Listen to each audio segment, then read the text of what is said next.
नमस्कार मित्रांनो, स्वागत आहे परत आपल्या आज डे 21 लाईव्ह ट्रेडिंग सेशन मध्ये. आज आपण एक ट्रेड केलेला आहे. या ट्रेड मध्ये आपण जवळपास 10,350 कमवलेले आहेत आणि हा मला वाटतं की 4 मिनिटं लागले फक्त हा ट्रेड एक्झिक्यूट करायला आपल्याला. 9:30ला आपण एंट्री केली होती आणि 9:34ला एक्झिट केलेलं आहे. चार्ट्स मध्ये पण दाखवून देऊया तुम्हाला की चार्ट्स मध्ये नक्की एंट्री एक्झिट कुठे होती. तर 269 इथे आहे एंट्री आणि विदिन 4 मिनिट्स मध्ये आपण 304च्या आसपास एक्झिट करून टाकलेलं आहे. हा ट्रेड आम्ही लाईव्ह मध्ये पण एक्झिक्यूट म्हणजे रेकॉर्ड केलेला आहे. मी तुम्हाला लाईव्ह ट्रेडची जे फुटेज आहे ते पण दाखवूया. मग याच्यामध्ये प्रॉफिट बुक करतानाच हा व्हिडिओ आहे. पहिल्यांदा मी 315 टार्गेट टाकलं होतं, पण नंतर 304च्या आसपास मी एक्झिक्यूट करून टाकला. डिसेंट प्रॉफिट होता. ओव्हरऑल 36 पॉईंट गेन होता आणि मेन टार्गेट जे होतं 345च्या आसपास होतं. मार्केटने एक्झॅक्ट तो हाय मारलेला आहे. मी तुम्हाला ते पण दाखवतो. ठीक आहे, हा प्रॉफिट बुक झाला. हा व्हिडिओ आपण क्लोज करूया. ठीक आहे, तर याचा तुम्हाला व्हिडिओ दाखवूया. 344च्या आसपास 344 345 टार्गेट होतं आणि याच्यामध्ये याच्या आसपास म्हणजे इथूनच बघा 345 इथूनच मार्केट करेक्ट होऊन खाली आलेलं आहे. आणि सेम गोष्ट निफ्टीमध्ये पण फॉलो बघा. निफ्टी काय झालेलं आहे की निफ्टी एका रेषेत वर गेल्यानंतर एका रेषेत खाली आले. आपण ज्या लाईन्स मार्क केलेल्या त्या लाईन्सला एक्झॅक्टली मार्केट सपोर्ट घेते. या लाईन्स वगैरे असं काही वेगळं काही नाही. या लाईन्सचा मिनिंग असा आहे की ज्या पॉईंटमध्ये मार्केट मोस्ट ऑफ द केसेसमध्ये त्यांच्या पोझिशन्स क्रिएट करते किंवा ज्या एरियामध्ये त्यांच्या सगळ्यात जास्त पोझिशन्स क्रिएट झालेल्या आहेत, हा एरिया बेसिकली आपण मार्क करतो. ऑलरेडी स्टुडंट्सला माहिती आहे, मोस्ट ऑफ द स्टुडंट्सला या सर्व गोष्टी माहिती आहेत की आपण ट्रेड कसं करतो, एक्झिक्युशन्स कसे आहेत.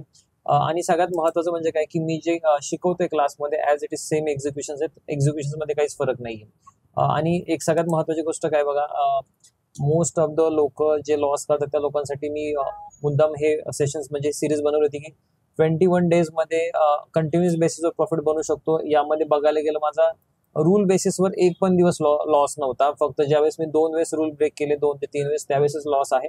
याचा रिपोर्ट पण आपण तुम्हाला दाखवून देऊया की ट्रेड्स कसे केले, सर्व गोष्टी प्रॉफिटमध्ये कशा आहेत किंवा ROI किती बनू शकतो. कारण लोकांचा एक समज झालेला आहे आता स्टॉक मार्केटला बघून की स्टॉक मार्केटमध्ये काही पैसे कोणाचेच बनत नाहीत. पण या सर्व गोष्टी आपण खोट्या ठरवतोय. कारण या महिन्याचं मला वाटतं की 50 ते 80% आसपास आपला रिटर्न आहे. 50 ते 80% मोर दॅन सफिशियंट आहे. एवढा रिटर्न्स जनरल केसेसमध्ये तुम्हाला बँक एफडीमध्ये बनवायला 4 ते 5 वर्ष लागतात. बिझनेसमध्ये बनवायला 1 ते 2 वर्ष लागतात. आणि सगळ्यात महत्वाचं म्हणजे काय की मार्केटमध्ये या गोष्टी स्केलेबल आहेत. म्हणजे आज जर मी 10,000 बोलतोय, तुम्हाला 10,000 कमवले, त्या 10,000चे मी 1 लाख सुद्धा करू शकतो. याला जास्त वेळ लागणार नाही. आणि याच्यामध्ये फक्त काय आता याच्यामध्ये जे बघा ऑर्डर्समध्ये फंड किती यूज आहे, 80,000 आहे. 80,000च्या अगेन्स्ट मी 4-5 लाख तर आरामात यूज करू शकतो. त्यामध्ये काय मोठी गोष्ट नाही. आणि मार्केटमध्ये लिक्विडिटी एवढी मोठी आहे की तुम्ही करोडोनी जरी फंड घेऊन आले, करोडोमध्ये, तरी सुद्धा मार्केटला काहीच फरक पडत नाही. ठीक आहे, तुम्ही एक एक पॉईंटचे व्हॉल्युम्स बघा. व्हॉल्युम्स एवढे जास्त आहेत या ठिकाणी की 3-3 हजार व्हॉल्यूम फक्त एकेका मिनिटामध्ये क्रिएट होते. तर आपले 100 लॉट, 5 लॉट, 10 लॉट कुठेच विचार, म्हणजे 10 लॉट कुठेच काउंटिंगमध्येच नाहीये. ठीक आहे, आता याच्यामध्ये एक गोष्ट आणखी समजण्यासारखी आहे की सर कन्सिस्टंट बेसिसवर पैसा बनतो. तुम्ही स्मॉल प्रॉफिट काढताय, मोठा काढताय, मॅटर नाही करत. बऱ्याच वेळेस असं मी बघितलेलं की सर मोठ्या प्रॉफिटसाठी आपण गेलो तर कधी कधी आपले ट्रेलिंग एसिलेट होतं, जे की आपल्या रिस्क रिवॉर्ड रेशोला मॅच करत नाहीत. आता मी माझे लॉसेस पण आहेत. माझा एक लॉस मोस्ट ऑफ द सगळ्यात मोठा लॉस झाला या महिन्यामध्ये 8,500चा. आणि सगळ्यात मोठा प्रॉफिट मला वाटतं 11-12,000च्या आसपास आहे. पण एक लक्षात घ्या, माझा कोणत्याही दिवशी असं नाही झालं की माझा लॉस जो आहे, लॉस हा प्रॉफिटपेक्षा मोठा आहे. नेहमी प्रॉफिटच मोठा आहे. आणि जर तुम्ही रिस्क रिवॉर्ड रेशो बघाल तर मी काही काही केसेसमध्ये 250, 300, 500, 2,000 लॉस घेतला आणि त्यामध्ये प्रॉफिट कन्सिस्टन्सी आपले 5,000च्या पेक्षा मोठे आहेत.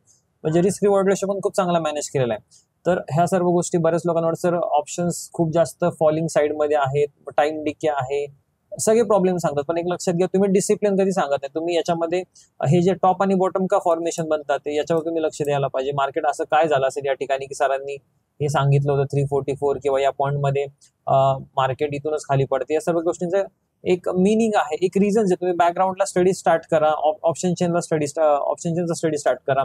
ओपन इंटरेस्ट मी सर्व गोष्टी बघतो. माझ्याकडे मी नेहमी बोलतो एंजल वन ऑफ द, म्हणजे FNO मध्ये काही सांगायची गरज नाही. मी Angel One of the best case, म्हणजे सगळ्यात जास्त लोक एंजल यूज करतात इंडियामध्ये. वन ऑफ बेस्ट फीचर्स आहेत एंजलमध्ये. हे जे आहे OI प्रोफाईल आहे, OI प्रोफाईल पण मी यूज करतोय. तर मार्केट या केसेसच्या आसपास करेक्ट होणार होतं हे इथे दिसून येत होतं. त्यामुळे असं काय अवघड वगैरे काय नाही. तुम्ही ऑप्शन चेन बघताय, ऑप्शन चेन कशी चेंज होती, ऑप्शन चेन मध्ये पण पॅटर्न आहेत. मी नेहमी सांगतो या सर्व गोष्टी.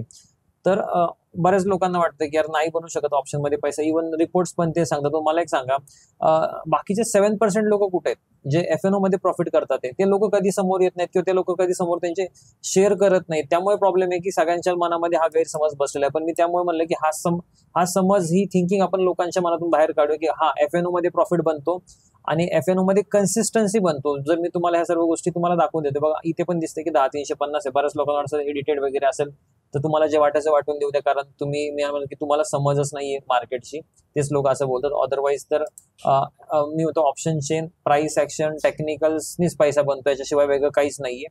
तुम्ही लोकांचं युट्यूब वगैरेवर लोक खूप असं सांगतात की नाही, पॉसिबलच नाही, पण बनतो सर, पैसा बनतो, जबरदस्त पैसा बनतो. मी एक नाही, दोन नाही, 3 वेळेस माझे व्हिडिओज आहेत PNL चे, बरोबर ना, रिपोर्टचे माझे 3 व्हिडिओ आहेत. मी कन्सिस्टन्सी पैसा बनवून दाखवते तुम्हाला.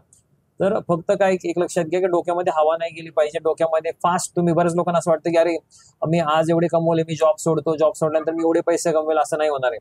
तुम्हाला तो एक ती गोष्ट स्लोली म्हणतात ना, ग्रॅज्युअली इन्क्रीज करायला पाहिजे. आज आता मी माझ्या ठिकाणी दुसरे काय विचार करणार, हा झाला ठीक आहे सर, सरांनी हे पैसे कमवलेत किंवा मी कमवले महिनाभर, आता मी काम करतो, आता लॉट डबल करतो, ट्रिपल करतो, 10 पट करतो, आता आणखी 5-10 लाख रुपये मित्राकडून उधार घेतो आणि ट्रेडिंग चालू करूया, जॉब सोडूया, असं अजिबात नाही होणार. जेव्हा तुम्ही क्वांटिटी डबल करणार, तुमची सायकोलॉजी खराब होणार. सायकोलॉजी खराब झाल्यास तुम्हाला जे लॉसेस आहेत ते अनबेरेबल असणार, तुम्ही एक्झिट करणार. तुम्ही जसं एक्झिट केलं तसं मार्केट तुमचा स्टॉप लॉस घेऊन परत वर निघून जातं. त्या केसेसमध्ये तुम्ही पैसे नाही कमवू शकणार. तुम्ही या महिन्याचे माझे ट्रेड्स ऑब्झर्व करा, या ट्रेड्स मधून तुम्हाला खूप काही शिकायला मिळेल.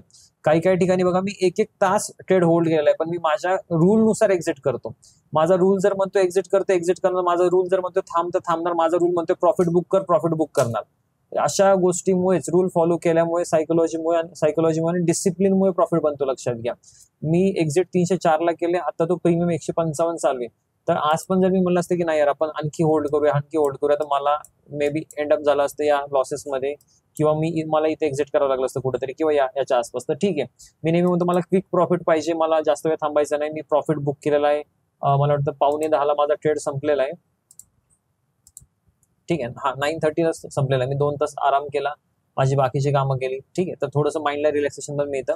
नेहमी एक लक्षात घ्या की नेहमीच प्रॉफिट होईल ही पण गोष्ट डोक्यातली सोडून द्या, कारण माझे लॉसेस पण झाले. तुम्ही सर्व गोष्टी बघितलेल्या आहेत over the period of the month. आणि स्टुडंटला हे सांगेल, लक्षात घ्या की स्टुडंट्स, मी म्हणेल की मला या स्टेजला यायला खूप वेळ लागला, पण मला ह्या गोष्टीचं नॉलेजच नव्हतं अजिबात. मला कोणी सांगितलंच नाही की असं करायला पाहिजे. You have the knowledge, you have the everything mentor. तुम्ही फक्त स्टिक राहा मार्केटला. सगळ्यांना सांगा, फक्त स्टुडंटला आहे सगळ्यांना, की तुम्ही स्टिक राहा मार्केटला, प्रयत्न करत राहा. तुमच्या अपेक्षेपेक्षा खूप मोठा पैसा मार्केटमध्ये आहे. फक्त कन्सिस्टंटली मेहनत करा.